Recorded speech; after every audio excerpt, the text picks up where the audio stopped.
Hello everybody, and thank you for joining me for the weekend review of the markets. I believe we said in the last email, according to my setup, this was a signal to go long on this, on the ES, a signal to go long on the NQ, a signal to go long. We didn't go long on the TF because I said we didn't have a clear setup. You are aware that there's a certain type of setup that people take where they get three or more short candles and then they enter in above the high of that. So that could have been your entry signal, but that's just another possible entry signal. And we said the YM as well. It'd be interesting to know if people actually took the trade, if they saw the trade, if it aligned with their beliefs and their perceptions about the market, if they had rules for it. But there is a person that has emailed me once before because I gave him a signal. I gave a signal and I said, "Is this your opportunity to get into the markets?" If you go to the blog, you can see it. It was in September last year, and from that point, it's gone up. The ES has gone up. I think. I don't know where was it. It was here. That was it. I said, "Is this your signal to get in long in the markets?" And they took that and they made something like 18,000. Well, and they said, "Could you please send a signal every single week, please, for me to take?" And so this is the first one I've put out for a long time because I like to trade off this moving average here. That's what I call the 20, but on the weekly chart. And they sent me an email today. I should be charging for this. I just realised. Because this is what they said. I've just copied this across into here because on this computer I don't have email. So I've sent it across via Skype and pasted it in here. They said, "Stockhausen, I say again, you are a genius. Last time you gave a trade, I emailed thanking you for the trade that made me 18,000. I've been sitting here for months waiting on your next stock tip. As soon as I saw your video email, I looked at my charts to see if I could see what you saw, but using my own indicators, and instantly thought, that's a high probability trade. I'm going to load up the boat on all three indexes. I went down to an intraday chart to use a smaller stop and time my entry on the NQ, the ES and YM. Okay, I think the weekly chart, as you predicted, speaks for themselves regarding what happened. $67,000 in 1 week. Like I said in my last email, please send a free stock tip every week. You are a genius and a kind person for giving your genuine entry signal. Dan." Wow, well done.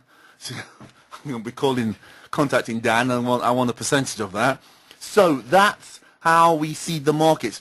Is this for me? I've been long for a long time, since beginning of 2013. This is just additional add-in for me. There's no entry signal for me so on the ES. I'm just leaving it to let it go. On the NQ, it's off to the races. On the TF, this is a possible entry signal for some, or you could have, as I said, you could have got down there below 3 red candles. When most people were buying up here, it sells. I once heard a great explanation of trading, and this says trading is about finding an idiot, selling to those that are greedy and buying from those that are fearful. And you have to work out, who's the idiot? Is it you or is it them? And is it an idiot or a smart person selling it to you, or are you buying it from an idiot or selling it to an idiot? So here, some people bought up here. It retraced. They sold it. They got rid of it, and then some smart money bought it down here from this point. That's not an entry signal for me, but that is a possible entry signal for me above the high of 3 retracements, and then bam, off it goes. So that's off to the races. The YM, I said, is off to the races. Let's have a look at gold. Gold is doing something very interesting. Now, remember I said I like to trade. That's why I was short. But as I said, I like to trade in the direction of trend. On this time frame, for me, this is not a trend. There's certain people like to trade double bottoms and all those things. I can't trade that because I can't make it mechanical enough for myself. It's too subjective. But that's not my trade, but it looks like it's moving. Oil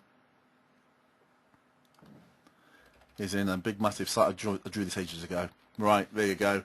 That's not a trade for me because it's too busy in here. Intraday, probably brilliant. Weekly charts, no. Property, IYR, not a trade. That's just going sideways. And the 30-year bond, I still haven't seen this massive drop that everybody's talking about, the trade of the decade.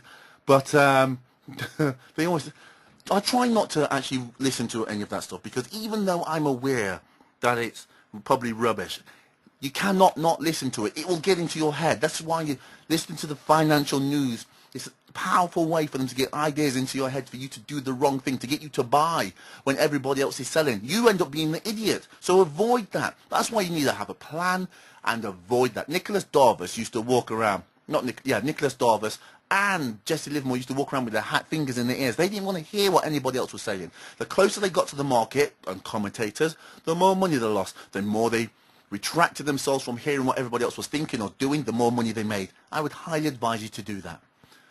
And the dollar. That's not a trade for me. For somebody else it is, but for me, how I like to trade, that's not a trade. I like to trade a trend. On a weekly basis, that is just going sideways. That there was the markets. That is all there is to it. So basically, the indexes are going in the trend and they're still going up.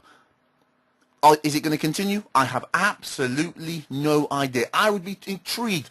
I'd love to know. Did you take that signal? Have you got a signal like that? If so, did you take it? Or if you didn't take it, and if you did, why? And if you didn't, why not? Please write a comment below on the blog to let me know what your thoughts are on whether you took it or not. And if you're thinking about regret and all those things like that, I will be talking about that and the steps to building wealth, because anytime you have a sense of regret, it builds a sense of I don't deserve, and then you give money making opportunities away. So regret not taking a trade equals losing money.